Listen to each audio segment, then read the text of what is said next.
Okay, good day mga Kaworski. So welcome back to my page, ano? O yung YouTube channel na rin. So dito mga Kaworski, meron tayo gawa ang NMAX version 1 full maintenance. So pag nagpo full maintenance kami rito, yan, baklas lahat yan. Kasi target natin yung makina para matuno, ano. Okay. So ngayon ganyan siya karami. Ibigay ko lang yung yung kung paano ako gumawa, kasi pag tayo gagawa ng makina dapat malinis yung parte na to para in case na ibig sabihin mga Kaworski pag magbubukas tayo ng head, kasi yung iba kasi hindi na sila naglilinis ng ganyan, so gawa lang na gawa. Ang problema pag may pumasok na dumi, siya pa pumupunta yan sa mga sa mismong langis o sa pomba na langis. Kaya pinaka best malinis tayo gumawa. Sa mga tina-timing natin mga Kaworski, number 1 talaga dyan, gagamit tayo ng diagnostic tools. Lalo na ito ngayon, nagka-error 37 sa history, saka yung 44, yun naman yung sa ECU, yung EEPROM, yun yung EPROM, EPROM. So mga Kaworski, pati yung panggilid, binabaklas din natin. Kaya tayo nag-video natin mga Kaworski para ma-idea yung mga nagpapagawa sa amin, So sa mga tutorial, magbibigay pa rin ako ng mga tips mga Kaworski, loobin. So sa mga tip, pag may bago tayo, bibigay tayo ng tips. Pati yung magneto, binabaklas din natin yan. Para, kasi dyan, kaya tayo nagbabaklas sa magneto, humihigop din po kasi mga Kaworski ng hangin, So alam nyo naman na hindi lang naman hangin ng kanya nahihigop, sumasama po ang dumi. Okay. Kaya kasama yan sa mini maintenance natin, sa binabaklas natin para ma-check natin yung kanyang magneto kung marumi na ba. And then kung makalawang naman, sinasama na rin natin sa kulay syempre. Yung iba kasi mga Kaworski nakakulay na pag binabaklas namin Kaya pag hindi pa nakulayan, sinasama na rin natin yung kulay. And then isa pa sa mga tips mga Kaworski sa mga NMAX ninyo, Huwag nyo hayaan na wala pang extension fender ang inyong NMAX kahit anong version yan, Ayan, kung mapapansin nyo, may nakalawang na siya hanggang taas, ayan, dahil wala po siyang extension fender. Kaya isa po yun sa mga tips natin mga Kaworski dito sa mga NMAX na lagi nyo ipapa-maintenance. And then ano pa yung mga tips dyan? Dito naman sa fuel tank mga Kaworski, sa fuel tank naman po, hindi lang po yung filter gas ang mapapalitan nyo. Kumbaga, lagi nyo i-check yung terminal na to. Kung mapapansin nyo ito, putol na, yung sa may IC nya, yan yung kulay black na to, putol na po yung kanyang mga socket. Okay. Isa yan sa mga problema ng mga NMAX ninyo or ng kahit anong Aerox mga Kaworski na nagkakaroon ng problema, kahit anong Yamaha, kasi halos magkakapares sila ng fuel pump na design ng IC at saka ng pagkaka-wiring, Kaya dito mga Kaworski, kung mapapansin nyo, ayan, nalulugas na, So kasama yan sa chine-check natin.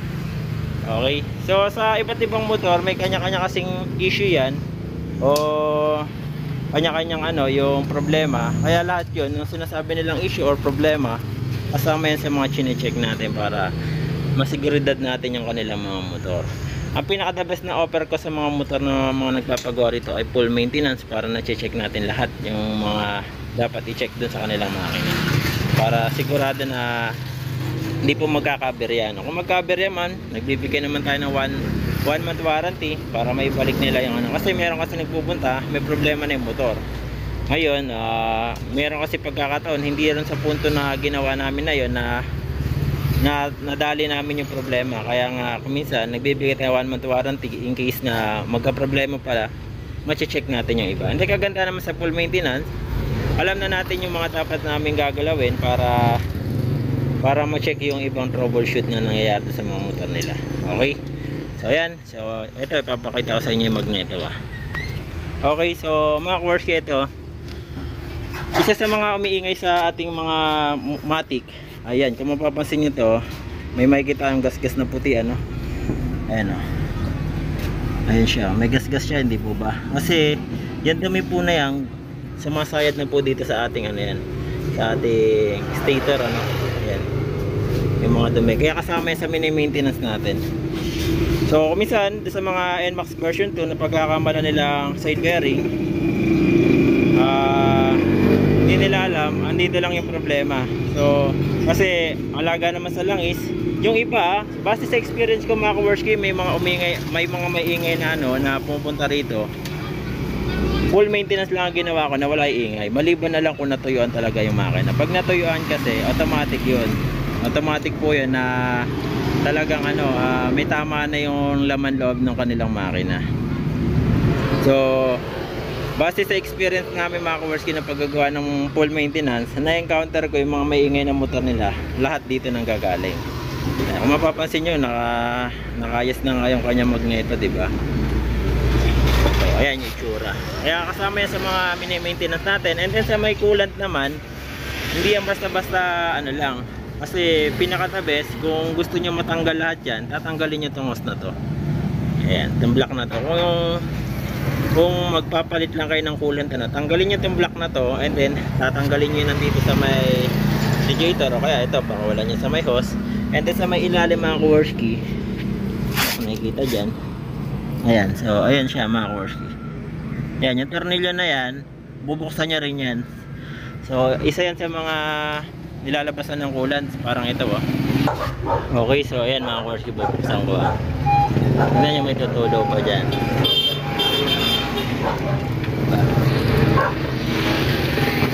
Isa yan sa mga binubuksan. And then ang pinakamagandang palinis dito mga ka-worski, hindi ba kung mapapansin nyo, iba kasi namumuti ano. Ang ginagamit natin, power spray. Yun. So binubuga natin ang power spray yan para matanggal yung iba-iba, yung mga natirang coolant. Kailangan po kasi walang natitira para walang chemical reaction dun sa mga coolant na ilalagay yung brand ano. Kaya kami dito tinatanggal natin lahat yan. Okay? Isa yan sa mga ginagawa natin na trabaho dito sa shop para seguridad natin na mas maayos yung ating gawa ano. And then sa may reserve, tatanggalin nyo na rin po yung natira dyan. Wag nyo na po isasama para po walang chemical reaction na mangyari dun sa mga gagawin natin o ipapalit natin na coolant. Okay? So ngayon iwawas muna natin to. So hindi ko na ipapakita sa inyo paano gagawin yung linis, pero matagal pong gawin yung pagka ganyan. Alright? Okay mga ka-worski, ito yung isa sa mga sinasabi ko sa inyo. Ayan. Nangitim na nga sa kanya ano. Pero hindi pa naman putol. Mga ka-worski, wag na wag kayo magpapagas sa mga local brand na gasolinahan. Pinaka the best, PPT, Shell, or Petron mga ka-worski ano.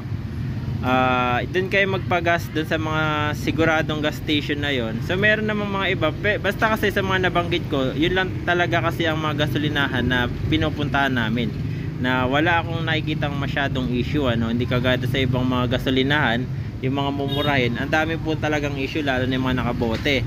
Wag na wag po yung magpapagas sa ganon para hindi po masira ang ating fuel pump. Okay? So ito, nagpapagas ka rin sa mga local, di ba? So ayan yung resulta ng local. Nangingitim yung mga terminal. Ayan o, nagpapagas daw kasi sa doon sa mga local brand na ano, gas station. So kung titignan nyo yung ano niya, yung wire niya, nangingitim ano. So diyan nagsisimula yan.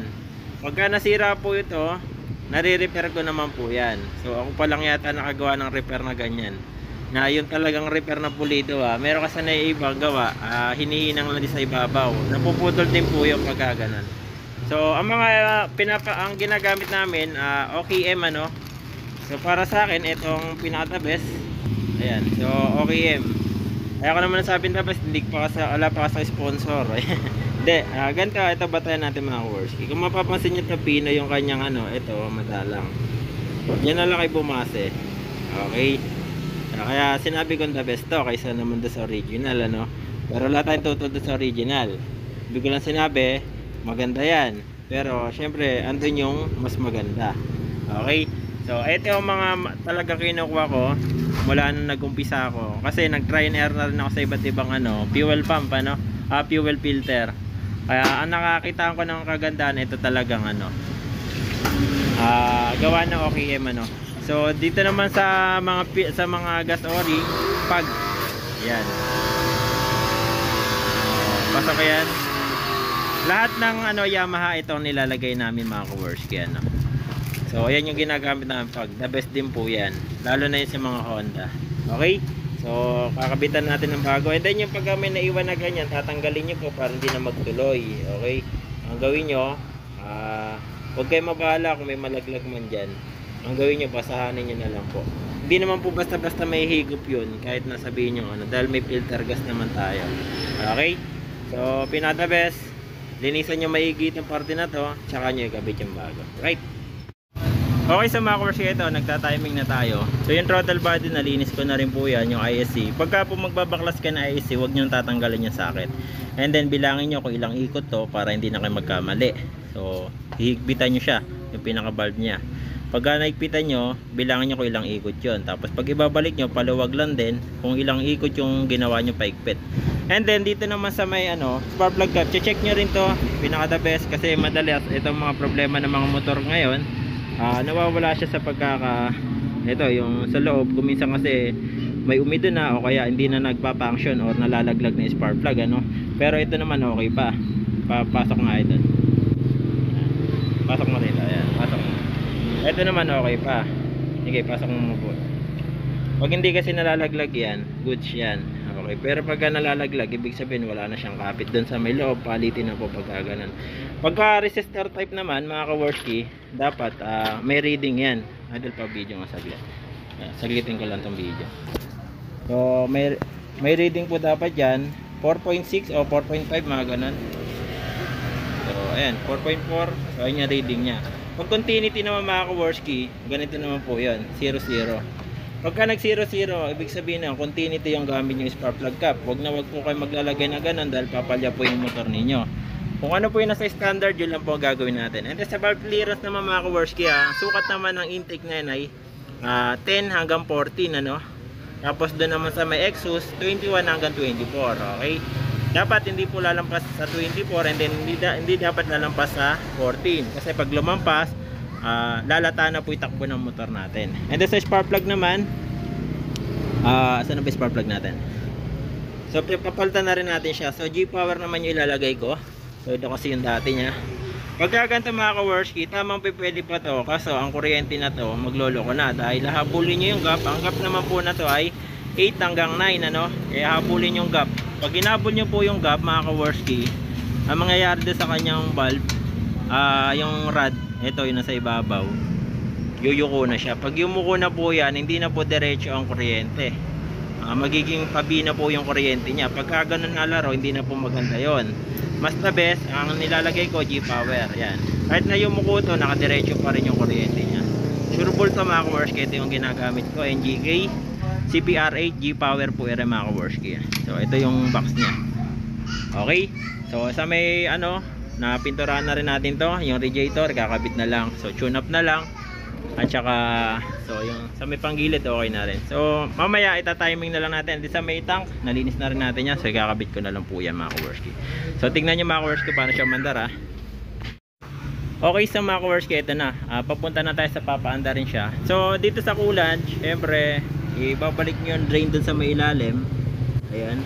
And then pagka pupunuin nyo dito, bubuksan nyo po yun sa kabila, Kasi pag di nyo ito binuksan, hindi nyo siya mapupuno. Ayan, kung makikita nyo may araw na yan, ito bubuksan nyo to. Ito may mawiwasar na tansuner para pagka mapupuno nyo siya. Dahil pag hindi nyo po napuno yan, hindi po papasok yun nasa reserve kung kulang po yung nasa radiator. Kaya dapat yung pupunuin yan. So isa sa mga saninang pagka nagtatanggal lang kayong fuel pump, wag nyo muna tayo sasalpak sa injector. And then lilinisan nyo po para sigurado. Lilinisan nyo to at saka lilinisan nyo na sa kabila. Okay, so ngayon bago natin salpak sa injector, patuloy muna natin. Ready may susi? May susi. Nasaan ba yung susi? Ito. Mga sa kabila. Check mo yung mga sensor, nakasaksak na ba? Mga sensor, nakasaksak na ba? Okay. Always check ng mga sensor para iwas error. So ngayon, i-on ni idol. Sige, on mga idol. Pag in-on niya, patutuloy nyo muna gasolina. Sige pa. Isa pang on. Yan. Isa pa. Sige pa. Off. On. Yan. So pagka napatuloy nyo na ng ganyan, ang kagandahan dyan, mga ka-Worski, aandar na po kagad yan. Pero pag sinalpak nyo kagad to na hindi nyo pinapatulo, problema po malaki yun. Matagal mag-start ang makina. Pagka maaari mag-corrupt pa program. So nangyayari po yun sa mga Honda. May mga customer na tayong ganun nangyari, nag-corrupt po yung program ng kanilang ECU. Okay, so ngayon check natin, malagay muna. Okay, so yan mga Korsky, nakakabit na ano. So, lagyan nyo ng basahan dito para hindi po matagtag yung ano. So kasi kaya natin ginaganto, need nyo muna paanda rin ang ano, hanggang umabot ng 80 yung kanyang makina ano, yung init ng makina. So yan. Pag-on natin. Okay, start. Pag tumaas ang minor, isa lang ibig sabihin na yon, mali kayo ng calibration ng ISC. Pero ito, sakto ang minor niya, ibig sabihin tama ang calibration ko. Sundin nyo lang po yung sinabi ko mga Korsky, wag nyo na po tatanggalin yung sakit ng ISC para hindi kayo magka-problema. And then sa ISC valve naman po, pagka tatanggalin nyo, kung ano yung ikot ng paigpit, pagka pabalik ganun din po ang ikot. Yun ang tamang proseso para po hindi kayo masyado magkamali. Kahit wala kayong diagnostic tools, matatama nyo po yung makina mga Korsky. So ayan, wala siyang check engine, tama yung kanyang RPM. So ayan, tapos hintayin nyo po ng hanggang 80. Pero paano natin ma-aid yung ano, yung 80 degree ng kanyang ano, na kanyang init ng makina? Need talaga ng diagnostic tools. Okay? So ayan. Pero meron pa kami ginagawa dito mga Korsky. Okay, sa mga Korsky, magda-diagnose ako. Hop. Dito kasi nakikita natin lahat yan sa diagnose. So check nyo itong akin para may idea kayo ano. Sa diagnose natin mga Korsky, dapat to naka 16. Yung throttle position sensor 16 dapat yan. Okay? Tapos kung may makita man kayong erasure 2 dito sa ISC correction, ito naman hindi ko na kailangan i-correct dahil nga okay naman na siya ano. So tama yung calibration ko. Tapos kung mapansin nyo rito, meron siyang dalawang error ano? History. So yun yung kanina pinakita ko na history yan kay ISC nya at saka yung error 44, yan nga sa ECU ano. So lahat yan na buburay na natin. So buburay na natin. So yan, erasing. Okay na yan. So ngayon, dito naman tayo sa monitoring. Maganda naman kasi sa mga NMAX, nag-automatic po yan. Basta't may timing nyo po ng tama yung mga parameter, ayos po yan. Number 1 na tinatiming natin itong ano, TPS voltage ano. Dapat 64 to 62 yan. 64 yan, naglolo ko lang. 64 po yan. Kasi 16 yun nandun sa ano eh. Tapos yung engine temperature dapat mapabot yun ng 80. Pag napabot yun ng 80 dinaglo ko yung minor, ibig sabihin goods na po yung pagkakagawa ninyo. Okay, pero ako kasi hindi pa ganun ang gawa ko ano. So panda rin natin. Kung mapapansin nyo yung RPM nya 2000. Kasi ang passing RPM na to 16 to 17 o 15 to 17. So pasok siya no. So nagdi-range siya sa 16 to 17. So okay po yung pagkaganyan. Pero pagka mas tumaas po dyan, naging 18, mag-error 37 na po yun. Ibig sabihin tumaas yung ano, yung RPM ng kanilang makina no? So ngayon meron pa akong isang ginagawa rito. Eto, na-timing ko na yung mga parameter nya.